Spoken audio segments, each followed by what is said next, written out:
Hello, good morning, you guys. We are going to learn the Cold War today. I guess good morning, good afternoon, right? All right, here we are. So, the Cold War. The Cold War was actually not really a war, unfortunately. I mean, no, fortunately, that's a good thing. It was a conflict, which was just mainly tensions between the United States and the Soviet Union. And tensions meaning they were just at each other, competing for world dominance, for world influence, just trying to spread their political ideals all around the world. There was a space race, there was an arms race. There were a few times where we were at the brink of war with the Soviet Union. Again, the Soviet Union is Russia. And this actually started in 1945, the same year that World War II ended. It actually started when we dropped the atomic bombs on Japan. When we did that, we made a statement to the world that we were the most powerful country in the world because we have these atomic bombs, therefore everyone should fear us. But the Soviet Union did not fear us whatsoever, but they were very eager to get their hands on the formulas for the atomic bombs, in which they do, and then it becomes us versus them for world dominance and political influence and so forth. So it was us against the Soviet Union. Tensions. There were little wars that happened in between throughout this time period, the Cold War time period. There was a Korean War, there was a Vietnam War, there were other little minor conflicts, but no actual war between us and the Soviet Union, which if it were to have ever happened, because they had atomic bombs or nuclear weapons and we did too, I think this world would have been annihilated, to be honest.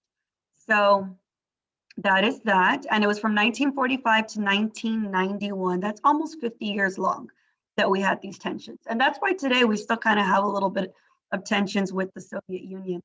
The Cold War just ended not very long ago. So 1991 is definitely not that long ago. All right, so it's all about us versus the Soviet Union, democracy versus communism. And democracy, you should know what democracy is. It's right here on the right-hand side. Everything we stand for. Direct elections where we get to elect our leaders, multi-parties, political parties like the Democratic, the Republican Party. There's other types of parties that are minor parties as well. We get to choose, we have options. Free enterprise, you can have a business, you have a lot of control over your business. Government isn't going to control you, isn't going to take away your property. Freedom of religion, freedom of the press and expression. And then the Soviet Union, which stands for communism, which is, all in the Soviet Union, is the total opposite, right? They don't have multi-political parties. It's one political party, it's the communists. The government controls everything, regulates everything, takes away people's private property whenever they want to.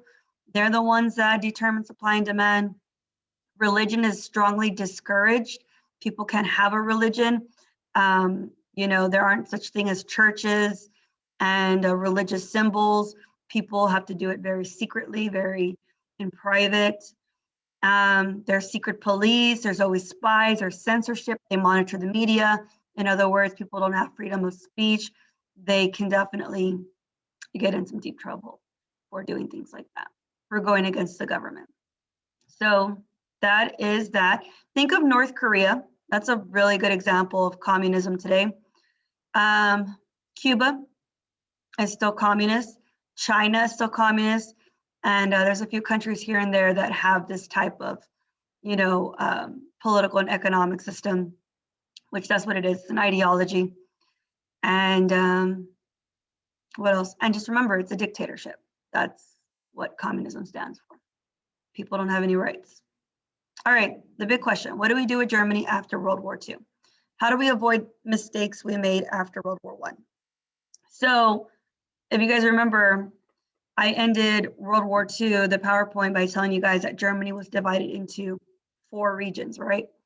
We didn't want to punish Germany so harshly, but then not pay attention to them and basically, allow dictators to rise to power and take over and want revenge. That's what Hitler did, right? So we don't want another repeat of World War II. So therefore, we had to monitor, to divide Germany.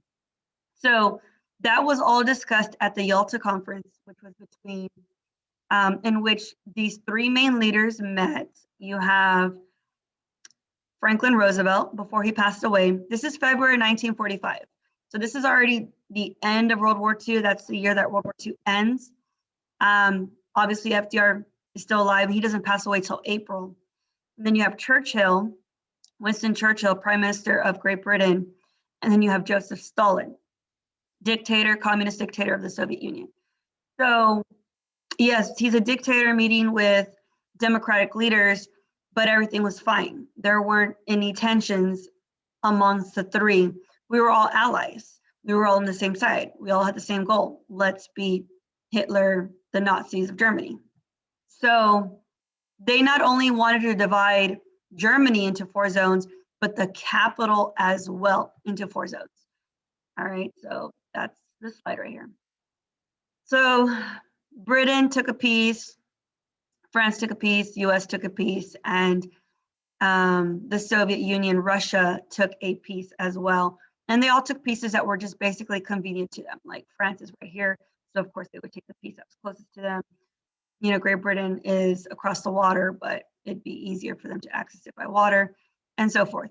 Anyways, the fact that Berlin, the capital of Germany, is in the Soviet section, and the Soviet Union is communist, we were a little skeptical of, the Soviet Union having control over Berlin, the capital. So that's why we divided it into 4 zones as well. And we were just occupying it with our military and so forth. And it was like that for years, which we'll talk more about that. So that is that. And this is kind of how it, political cartoons are usually sarcastic. So you have the 3 dividing up Germany, like puzzle pieces, right? United Nations. United Nations was actually was founded in 1945, also the same year that World War II ended. And that was also another thing that those 3 discussed, Stalin, FDR, and Churchill. Let's recreate the League of Nations, right? The League of Nations, that was what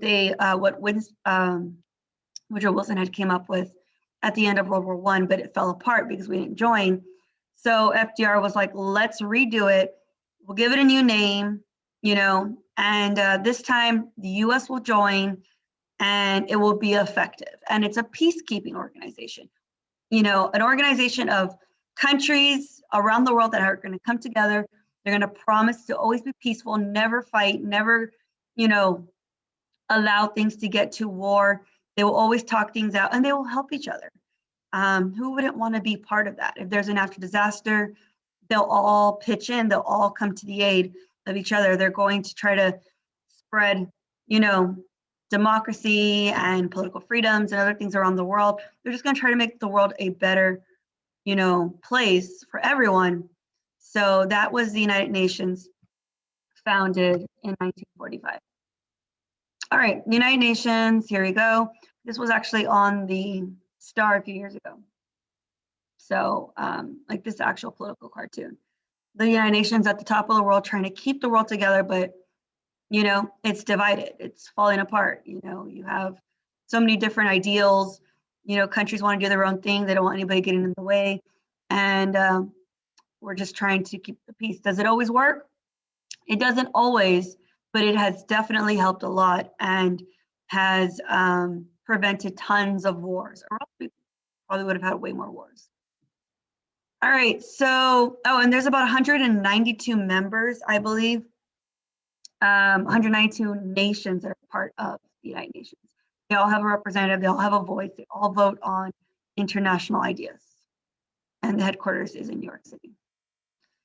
And that, there's this really cool video. You guys should watch it. I can't show it to you because I have to move on, but you guys can always go back to it. All right, the Potsdam Conference. So in the summer of 1945, a few months after the Yalta Conference, there was another meetup between these three leaders, except FDR is not present because he passed away in April, but it's now the summer. So remember, his vice president took over, which was Harry S. Truman. And so it's Truman, Winston Churchill, and Stalin. And they're talking, by this time, the war has ended with Germany. It has ended. And they just want to go ahead and, emphasize the things that were first stated at the Yalta Conference, United Nations. But you know what? At this time, we're still at war with Japan. And it was very personal. It was us versus Japan. So that was another thing that was discussed. But this is when things go south with the Soviet Union. All right, because remember, the Cold War is us versus the Soviet Union. It's democracy versus communism. Truman at first versus Stalin. And this meeting just gets really ugly. And not that there was a huge, argument, but Truman rubbed Stalin the wrong way. And Truman basically kind of hinted to Stalin that we have a very, very powerful weapon that we plan on using on the Japanese if they don't surrender. We didn't want to give them any details because, of course, this is the Manhattan Project and it's very secretive, right? But he was very boastful and he was like, we're pretty excited that we've come up with this. We've been working on it for 5 years. It can, cause mass destruction, massive casualties. And like I said, we'll use it if we need to. We can't share many secrets. It is a work in progress, but we're pretty proud of this. So Stalin became very curious and was like, what is this that Truman is talking about? What does the US have? I want it. Like something that can wipe out a civilization. I want my hands on it. And Truman wouldn't tell Stalin anymore. And then that's when Stalin made it a goal to try to get a hold of the formulas, or just to get a hold of what we were, stirring up here in the United States. And he does. He successfully, later on, he successfully does. He plants spies in the US. They work for the Manhattan Project. They get the formulas for the atomic bombs, and they pass it over to the Soviet Union. And the Soviet Union creates their own atomic bomb. Not until 4 years later. Okay, so what was the Cold War? Which two countries were involved? So remember, the Cold War, it wasn't an actual war. It was tensions, right? For 50 years, basically, between the United States and the bear actually symbolizes Russia. But Russia had a different name, the Soviet Union, right? All right. When did the Cold War begin and end? So remember, it began the year that World War II ended when we dropped the atomic bombs. That's 1945. And it goes on for almost 50 years. So 1945 to 1991. That is your answer. What event marks the beginning of the Cold War? This, when we dropped the atomic bombs on Japan, right? The 2 atomic bombs.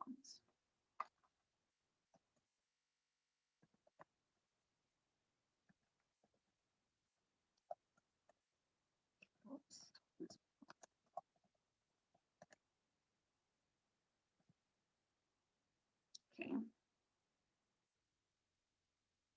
How do I submit this? Okay. What is the United Nations? What is their goal? Remember, the United Nations is an international organization that is meant to keep the peace around the world.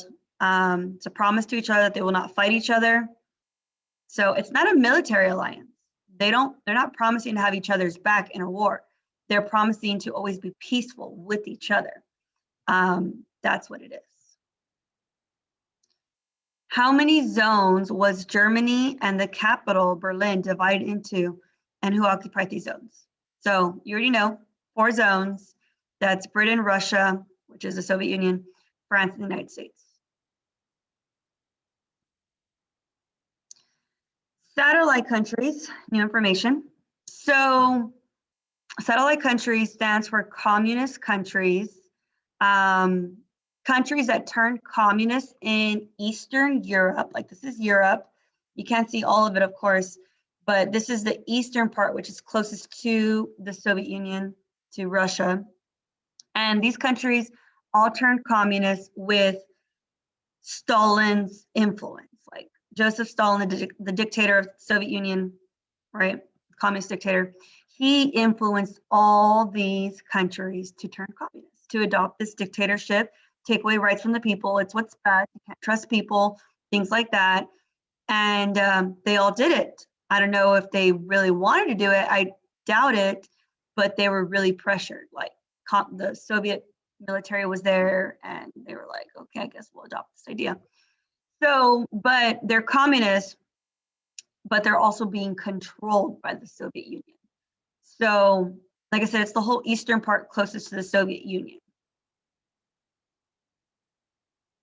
All right, and this is kind of how we saw it, which was kind of true. Stalin was just there planting communist flags, ideas on these countries that were closest to him in Europe, and they all took it. They all took the idea. They all adopted communism. Iron Curtain means it's an invisible line, basically, that divides Europe. You know, Europe, it's huge, right? Europe, the continent. But after these countries in Eastern Europe turned communist, you know, it was all one side communist and the other side remained democratic, which is what we stand for, right? So just the fact that there was this long division, it was like there was an invisible line that divided the continent. The Iron Curtain. And it was something that was, it was a phrase first used by Winston Churchill. He gave a speech and he said there's an Iron Curtain that is dividing Europe right now between communism and democracy. All right. There we go. This was our fear that the Soviet Union stands for the Union of Soviet Socialist Republics, but that's pretty long, so we call it Soviet Union, right? But yeah, they were trying to spread their communist ideas all over the world. What were satellite countries? Satellite countries, remember, they're countries, communist countries in Eastern Europe that were controlled by the Soviet Union. The Iron Curtain created a division across Europe. What was the division? Remember, democracy on one side, Western Europe was democratic, while Eastern Europe was communist. Here's some videos. All right. We're actually going to continue. A few more slides since I'm kind of wrapping this right now. In 1956, which is, we're into the Cold War, we adopted this phrase on our currency, "In God We Trust," and we adopted that because of the intense, you know, tensions, hostility with the Soviet Union. And we know the Soviet Union doesn't allow freedom of religion. They don't believe in God. They're atheists, and we're the complete opposite. Or at least we allow freedom of religion. So we adopted that, and it was a reminder for Americans that, you know, God is the one who, you know, we put our trust in and allows us to have this currency and to live well and have freedoms and things like that. Containment. So all throughout the Cold War, those 50 years, 1945 to 1991, we had this policy, this US policy, which was called containment. And containment means to keep something from spreading. Contain it. It's like when we get sick and we're at home, we try to contain ourselves. We're like, we don't want to get the whole family sick. We don't want everyone in the household sick. So we kind of lock ourselves up in the room, right? We keep the virus from spreading. Well, this is like a metaphor for communism. We didn't want countries to turn communist. We didn't want them to, you know, just abandon democracy, which we feel is the true way of life, you know, people having rights, people getting to choose their leaders. You know, it's all about the people. So we knew that the Soviet Union was just influencing as many countries as possible to turn communist. So we adopted this idea, you know, we don't want any more countries at this point to turn communist, and we're going to make it a goal to stop countries from turning communist. It's pretty stupid, right? We went to other countries, and if we knew that they were turning communist, they were going through a revolution, there was a civil war in that country, we got involved. And we were like, let's stop it. Like, let's try to help that country get back on its feet and remain democratic. We don't want a world of dictatorships. Plus, they're all going to team up with the Soviet Union, and that could be dangerous. So containment means to just, you know, it's our policy, our goal to stop the spread of communism to any more countries. And this was kind of like after the Eastern European countries were communist. All right, why is the US concerned about Turkey and Greece? So everything in red is what turned communist, right? Soviet Union, all these other Eastern European countries. And then you have all these democratic. Now, if they're close to the Soviet Union, like geographically, there's a good chance that they might be influenced by the Soviet Union to turn communist. So you have Turkey right here and you have Greece, very close. All of these have fallen one by one, trickling down. And now Greece and Turkey, at this point, they start to go through some issues where people want their country to be communist. They want to join the Soviet Union. They want to be part of this idea. And it becomes very, like, you know, tense in that country, in those two countries. And we, of course, our policy containment, keep countries from turning communist. We get involved with Turkey and Greece, and we try to just help them, prevent them from turning communist. So the Truman Doctrine, named after President Truman, right? He comes up with this policy that we are going to offer money, economic or military aid. So money or military would be weapons to any country under the threat of communism. So if there's any countries that are being faced with communism, there's a civil war going on, like, you know, maybe the Soviet Union is trying to get involved and trying to pressure these countries to turn communist. I think it's the best way, the right way to do things. And if those countries need our help, we're going to give them the help they need. If they need money to buy weapons, to build up a military, if they need weapons themselves, like they don't have any weapons, but they need to fight off these communists in their country from trying to overthrow their government, we're going to give them what they need. So that's the Truman Doctrine. So Turkey and Greece took advantage of this, and they remained democratic. So the Truman Doctrine, we're willing to give economic or military aid to any country that is faced with the threat of communism. There are Trumanists signing the doctrine. All right, new topic. Look at Europe after World War II. Just completely destroyed, right? Economies are destroyed. I mean, you have, I don't know, I used to know exactly which picture was which, but you have like France, Poland, Great Britain. I'm not sure what the other one is. But anyway, maybe Belgium. But completely destroyed. And they need help. And we know that it's going to be years before these countries can get back on their feet to rebuild their economies. I mean, this is going to take forever. So we want to help them speed up the process. If you remember, after World War I, same thing happened in Europe. You know, Europe was destroyed. And then they went through a depression, right? While we were going through our roaring 1920s, Europe was too busy trying to build their economies, and the people became depressed, economically depressed. There were no jobs, there was no money, there was no food. And what did that do? They became desperate, and it only allowed dictators to rise to power. So let's see. We came up with the Marshall Plan, a way of helping Europe rebuild their economies. So it says right here, can we afford to help Europe?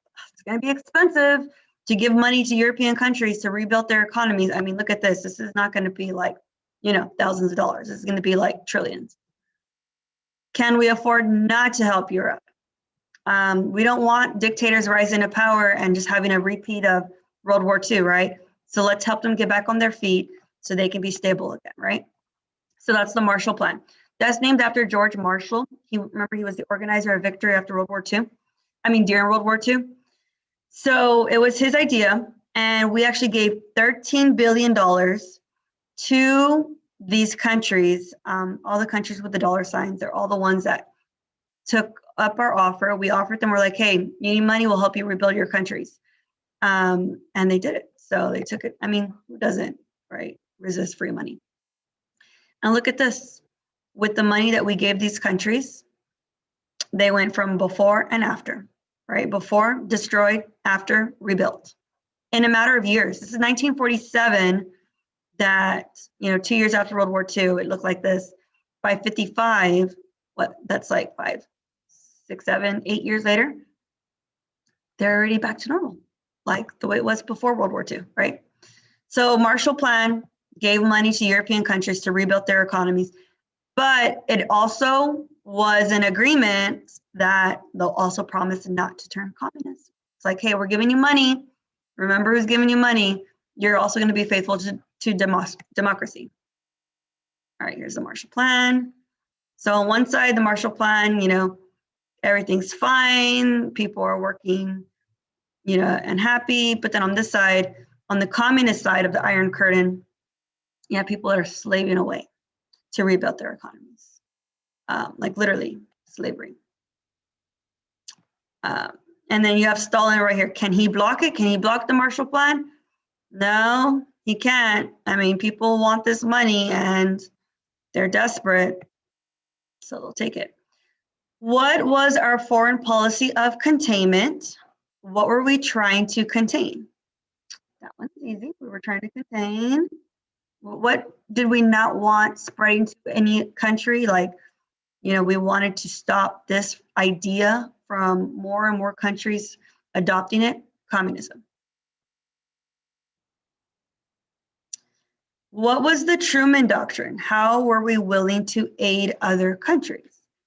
Remember the Truman Doctrine? It was a US policy in which we were offering aid in the form of in the form of economic, money, or military aid, weapons, to any country that wanted it, that needed it, to fight off communists or communism in their country. So remember. And then don't forget, Greece and Turkey took up our Truman Doctrine offer. What was the purpose of the Marshall Plan? Remember, to rebuild Europe, right? So the before and after. It gave money to Europe, to European countries, and they had a promise to also stay democratic.